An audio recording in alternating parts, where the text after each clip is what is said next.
How many of you have lived in more than one city in their life? That's about 85% score. How many of you have moved in the last 12 months? Slightly less. But I'm going to, just to comfort you, I'm going to show you how you're normal. This is Anthony. Anthony is a early 20s software developer in France. One morning he woke up, he was looking at different websites, discovered a new one, started thinking about, okay, what if I lived somewhere else and researching? And then a few months later he wrote me and he's now in New Zealand. He sent me a photo of him being in New Zealand, in Auckland, and working from there now. Isabella is a young architectural consultant, and she's been working in Dubai on this one project and now needs to move to Barcelona. And being an American, obviously there are many questions about that move that she started researching online, and she's going to move in just a few weeks. Matthew is a communications person, so he really doesn't care where he works, and his customers don't care. So he's a New York native, he was living there and then started contemplating, should I be somewhere else? And somehow stumbled upon researching Mexico, which he had always been interested about. But living in a country where people are talking about building walls with Mexico, you have a few preconceptions. So actually he did the research and figured out that Mexico City actually matches his way of life quite well, and now he's there. And while he's doing this research, he also discovered that Bucharest in Romania is an interesting place that he wants to go to next. And Andy actually had an office job in Silicon Valley. So he's working in a big, in an emerging tech company, building hardware. They have partners in China. He needs to work with the OEMs and ODMs there. And his company just told him that, hey, why don't you go and hang out in Asia? So he picked up his girlfriend, and they actually ended up moving to Singapore for 6 months, just to be closer in time zones and sort of be able to do the work there. But it wasn't that his office was now there, but it was just this freedom or liberty to move. And this is what I'm going to talk to you about today, is that this free people move, and it's inevitable, and it's increasing trend. And I hope to explain to you why this is happening, what are the things driving that movement, and also how technology can help that movement and is changing how people think about the location. And eventually I'm going to give you one factoid about what does that mean and why this is an important thing. My name is Sten Tamkivi, and I'm the CEO and co-founder of Teleport, a company where we think about these things a lot.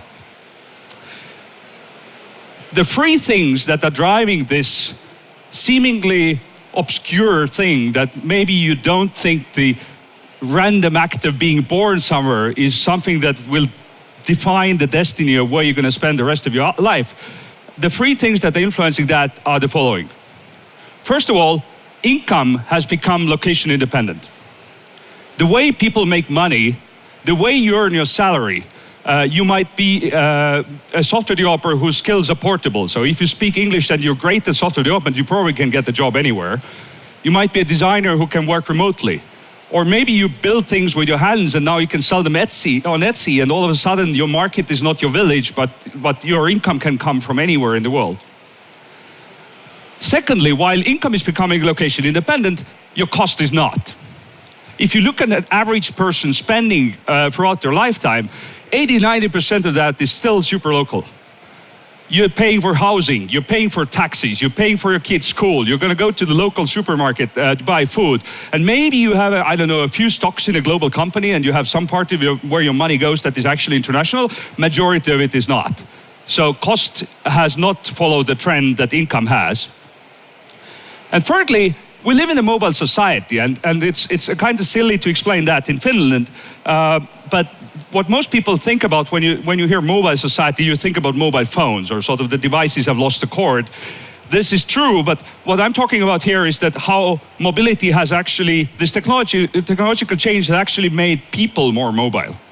So the anecdote I always tell my friends is that imagine you're a 24-year-old graphic designer. You get off an airplane, you open up your computer, you keep doing the work you were doing in your previous stop, or maybe even on the plane.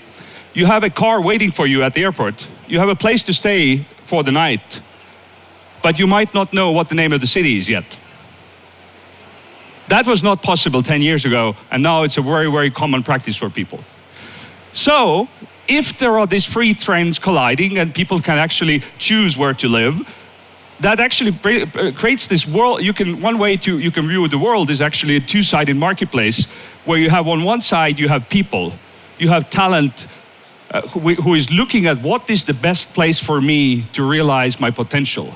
Like if you're a mathematician or an artist or a singer, like what is the place that really supports what you want to do? If you want to raise a family, the needs might be different and so forth.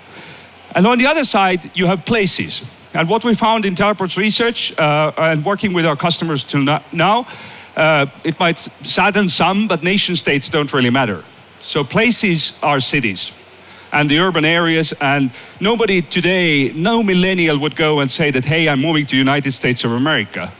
When they do, they actually say that I'm moving to New York, I'm moving to Austin, I'm moving to San Francisco, and already by how they name and which city and why they're going to tells you quite a bit about them. So it's a cities game. And just to quantify what this world looks like there is data that connects these places and people, but let me share some data points about also both sides of them.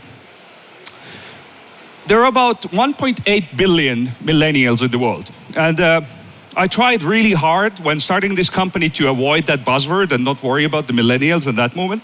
Maybe I'm getting old. But out of those 1.8, if you start cutting and slicing and trying to understand which is the segment of those millennials who have different work ethic, different behaviors, who are the ones that are the mobile ones? And the exercise we did was that we looked at how many of those millennials live in North America, European Union, in larger hubs in Asia, South America and Africa, have passports that actually allow them to move around, are doing knowledge work related jobs that actually are more portable across borders, and speak some other languages besides their native tongue if it's not English. And the number we got to is about 350 million. 350 million people is the sort of likely target group, the sort of pool of talent that is about to float around the world. Interestingly, it's about 5% of the world population, so it's not like an excessive overestimation, even if you're kind of conservative. But also, there are some aspects about that group. For example, 80% of them today say in surveys that they want to work abroad at some point during their career. And about 15% of them say they want to do that in the next 5 years.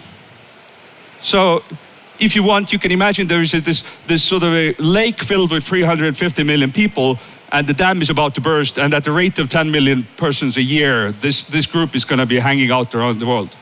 And so what we do at Teleport for them is that we build software that helps them to see the world through their lens. Like when they are trying to figure out where in the world they should be, they tell us a little bit about their preferences, and you can go and play with it later. So I'm not going to do a big product pitch, but we have about 220,000 of them who have now created profiles, done over 1 million searches, and are actually moving to new places. The people I showed you in the beginning, these are actual Teleport users and the actual stories. So this is real. On the other side, if you have 350 million people hanging around thinking where they should be, there are 3,500 cities that could take them, would love to take them, I would say. That number comes from that means that the city is about 200,000 people or more, and there are some other qualifiers to that, but there is a sort of a sizable set of places they could choose from. So it's not like you're a software developer from Helsinki and you're thinking, should I move to London or not? Or should I move to Silicon Valley or not? You actually have plenty of options if you happen to have an interest in mountain biking or skiing or special needs for healthcare and whatnot. So the target is larger than most people actually think when they read about this sort of top 10 biggest migration destinations in the world. And that's where data becomes even more interesting. City marketing and sort of country marketing, as you might have noticed, is pretty old school. When you go out, when you turn on CNN in a hotel room, probably you see an ad for some country trying to label themselves for a good place for doing something. So it's very much about building brand, building awareness, trying to stand out by some subjective criteria. What we are seeing now that we have 200,000 plus knowledge workers using software to figure out where they live, is now we can bring data to that equation. So it's a bit hard to read, but on Teleport, we track people's relationships to cities. So they can tell us where they want to go, where have they actually lived before, where are they currently we see. And this middle column on the screen shows the city relationships, how many people are following a particular city on Teleport, or they have a relationship with that. And I've highlighted Tallinn. So that means that on the right side here, now I can dig deeper and see which people who care about Tallinn, Estonia, where do they actually come from? So if Tallinn were to be successful attracting more tech talent, for example, they would likely come from London, New York, Paris, San Francisco Bay Area, Tartu in southern Estonia, which is like less than 2 hours on a train, Seattle, Berlin. And so you can start understanding, you can build a world map where you can start mapping out where are the people flows, not only in the past, but also in the future. And on this side of the screen, because of the bias set of any tech product, your early adopters are more tilted towards the startup roles. So we have the software developers and marketeers and so forth. And we can see, okay, what if we want a certain kind of people that were to move to Tallinn, were to move to Tartu, or were to move to Helsinki? And we can start digging in, where should we go out and place the ads for them? Where should we go and make a deal that if we have enough software developers from that country coming, this is the tax regime you're going to get, or this is a flat or an apartment you're going to get. So all this fun stuff. And it goes pretty deep. Like, we also know what their salary distribution is. We also know what their interests are on subjective basis and so forth. So all of a sudden, all of this very academic and very sort of abstract discussions around the ethos and the brand of the city, all of a sudden, as many other industries we've seen before, is being powered by data on both sides, both for people to make the decisions, but also for places to figure out where to get the best citizens for the future. Why it all matters. A median Teleport user today, in the first 250,000 users that we've seen, makes about $32,000 a year. If you remember that I told you that we have 10 million people, 10 million millennials who are figuring out where should they be to establish their next company or get the new job or do something fantastic with their life. If you multiply 10 million by 32,000, you get $320 billion. $320 billion a year is going to be shifting location on the world map. And there are places that are going to lose that talent. Like if you're not North Korea, you probably are going to lose people who want to leave.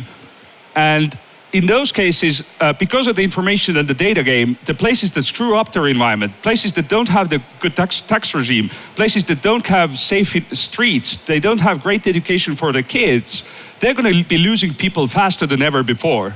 And that's the hit to their economy. That's the taxes they're going to lose, that's the salary payments they're going to lose, the foreign investments they're going to lose, the housing market loss that they're going to see, and so forth. On the other side, there are going to be winners who will gain $320 billion a year. These are the new startups that are going to be founded there. These are the new jobs that are going to be created there. The new apartments going to be built there. And this is the thing, this number is the one that I want to take away from this, is that sort of occasional students going abroad for a semester or a startup going to a San Francisco incubator is just the tip of the iceberg of the actual tectonic shift that is happening underneath. And it's led by cities, not nation states. So it's going to change, I think, how the world map is going to look like in the coming years.